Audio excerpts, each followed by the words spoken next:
వరద బాధితులకి ప్రభాకర్ గారు మొత్తం 164 మంది ఎమ్మెల్యేలు విజయవాడ వరద బాధితులకి చాలా బాగా ఆదుకున్నారు.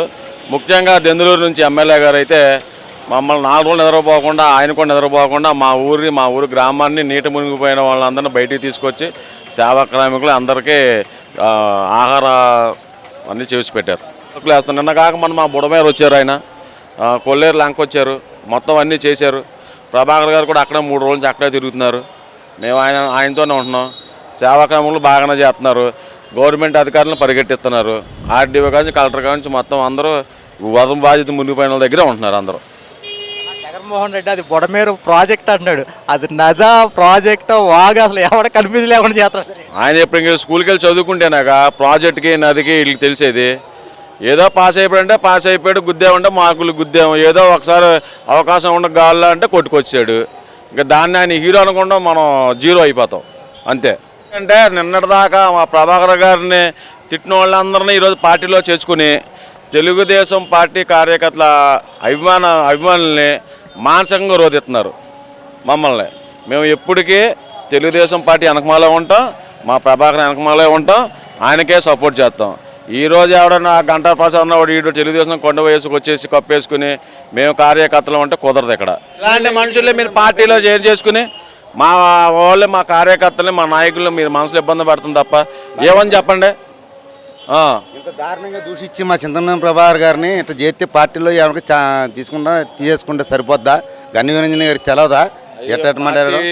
నారా లోకేష్ గారు, చంద్రబాబు నాయుడు ఇలాంటి తప్పు మళ్ళీ రెండోసారి జరగకుండా మేము చూడాలనుకుంటున్నాం. అంతే. అది మేము నాయకులు కోరుకునేది ఏంటంటే మీరు కార్యకర్తలకు ఏం చేయకపోయినా పర్వాలేదు కానీ మా మనోబలం మాత్రం దెబ్బతీయొద్దు. అది అందులో మా ఎమ్మెల్యే గారిని బాగా దూషించి మాట్లాడారు. మా ఎమ్మెల్యే గారిని మేము సహించలేము. అవసరమైతే మేము రోడ్డు మీదనే కూర్చుంటాం. మా ఎమ్మెల్యే గారిని ఎవరు ఏమన్నా మేము సహించం, మేము ఇవ్వడం. మేము బాగా దోషిపడి రోడ్డు మీద కూర్చుంటాం.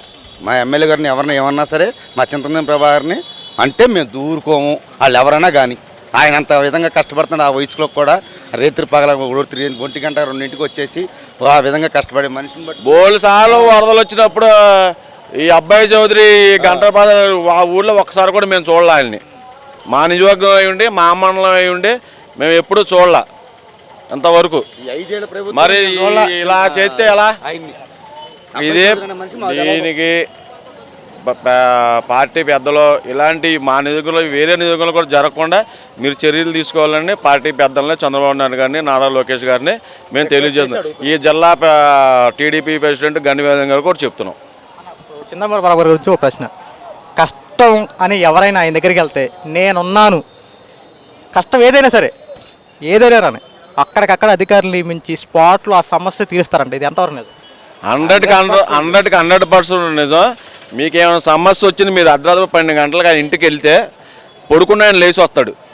లుంగీ మీద ఉంటే లుంగీ, దేని మీద ఉంటే దాని మీద లేచి వచ్చి కార్యకర్తలకి ప్రజలకి ఇబ్బంది పెట్టకుండా ఏ కష్టం వచ్చినా ఆదుకునే 175 మంది ఎమ్మెల్యేల నెంబర్ 1 స్థానం ఎవరికైనా గ్రాఫ్ ఉంటే అటు ఓన్లీ 1 ఓన్లీ ప్రభాకర్ గారు తప్ప ఇంకెవరికి ఉండదు. ఇంకెవరు నీకేదైనా సమస్య వచ్చి ఆయన దగ్గరికి వెళ్తే ముందు ఆయన ఇంటికాడ అన్నా క్యాంటీన్లో భోజనం చేసి అప్పుడు ఆయన దగ్గరికి వెళ్ళి సమస్య చెప్పాలి. అట్లాంటి మంచి వ్యక్తి 175 నియోజకవర్గంలో ఎక్కడ ఉండరు. మేము 10 సంవత్సరాలు 15 ఏదో 18 20 సంవత్సరాలు చూస్తున్నాం ప్రభాకర్ గారిని. మాకు తెలిసి మేము ఆయన అనకమాట ఆయన మంచి అయితే మేము ఎందుకు నడుస్తాం? మేము ఎందుకు నడుస్తాం? ఆయన కార్యకర్తలనే పట్టించుకుంటాడు, ప్రజలనే పట్టించుకుంటాడు, అందరినీ ఏ ఆపద వచ్చినా సరే 10 నిమిషాలు సెకండ్లు కూడా లేట్ అవ్వదు. ఆపద అంటే సెకండ్ కూడా లేట్ అవ్వదు. ఆయన చేసే వ్యక్తి 175 నియోజకవర్గంలో మండలంలోనే ఒక్క చింతమనేని ప్రభాకర్ గారు తప్ప నాకు తెలిసి ఇంకెవరూ లేరు. థ్యాంక్ యూ అన్న. బాబు గారు నమస్తే. మీ పేరు? నమస్తే, నా పేరు వెంకటనారాయణ. ఇప్పుడు చంద్రబాబు నాయుడు గారు ముఖ్యమంత్రి అయిన తర్వాత పరిపాలన ఏ రకంగా ఉంది? ఒకటి సరి చేసుకుంటూ వస్తున్నాడు ఆయన పద్ధతి చాలా బాగుంది. ఎందుకంటే అదురుబాటు ఏమీ లేదు. మొన్న సభలో కూడా చూసాము, సగ్గాళ్ళు మాట్లాడే విధానం కానీ, ఆయన హెచ్చరించి వాళ్ళని అదుపుగా ఉండాలని చెప్పే విధానం కానీ పెద్ద తరహాగా బాగుంది. ప్రజలు ఆయన నమ్మారు. ఆయన ప్రజలు పెట్టిన నమ్మకాన్ని ఒమ్ము చేయకుండా స్టార్టింగ్లోనే 4,000 రూపాయలు పెన్షన్ ఏర్పాటు చేశారు. అంత క్రితం 3,000 రూపాయలు 3 నెలలకి ఇస్తానని అది ఇది కల్పించారు. అన్న మాట ప్రకారం. తర్వాత వెంటనే నెల 40 రోజులే కదా అప్పుడు ఇదయ్యి కేంద్రం నుంచి 15,000 కోట్లు అమరావతికి, 12,000 చిల్లర కోట్లు పోలవరానికి. ఇప్పుడు పోలవరం కాలం మీద ఉన్నాం మనం. మా ఆయకట్టులోనే పోలవరం కాలం వచ్చి నీళ్ళు వదులుతారో లేదో అనే భయంతో కొన్ని వేల ఎకరాలు పంటలో దిగుబడులు పోయి నెరలిచ్చి ధాన్యం తయారయ్యే టయానికి నీళ్లు మన పైన వెళ్తూ ఉండ కూడా, ఏది గోదావరిలో వెళ్తూ ఉండి కూడా ఇక్కడ నీళ్లు వదలలేని పరిస్థితుల్లో పోయిన ప్రభుత్వం ఉంది. చాలా ఇబ్బందులు పడ్డాం. ఇవాళ చంద్రబాబు గారు వయసుకి పెద్దోడు అనే నమ్మకం పెట్టుకున్నందుకు పెద్ద తరహాగానే దాన్ని చేసుకొస్తున్నారు. ఇప్పుడు వరకు చాలా బాగుంది. ఇక నుంచి కూడా బాగుంటుందని అనుకుంటున్నాం. ఇదే ప్రకారంగా 16 మంది ఎంపీలతోటి 270-80 ఉన్న ఎంపీలు నరేంద్ర మోడీ గారు యొక్క నడవడిక మనకు తెలుసు.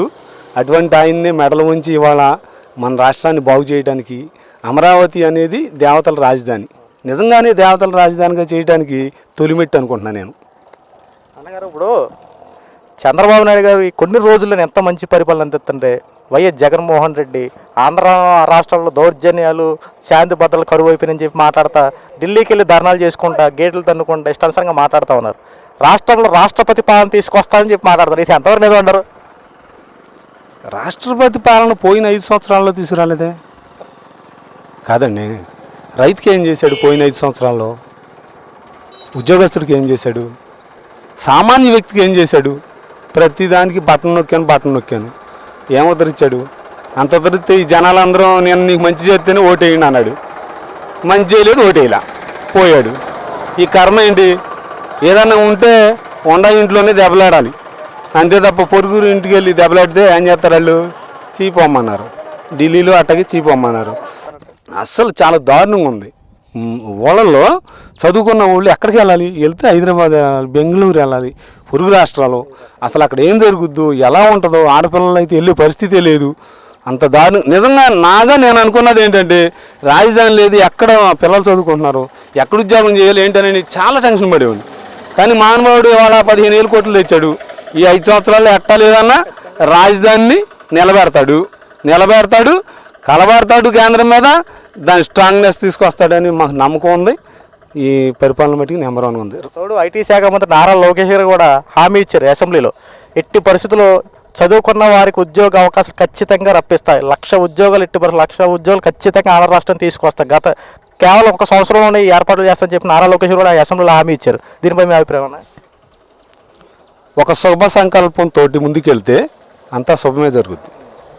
ఆయన ఆ సంకల్పంతో వయసులో చిన్నోడు, కుర్రోడు, ఉడుకు రక్తం మీద ఉన్నవాడు శుభ సంకల్పంతో ముందుకెళ్తున్నాడు. దాన్ని సాధించి నెరవేర్చి 5 సంవత్సరాలు అయ్యేటప్పుడు చూపిస్తాడు.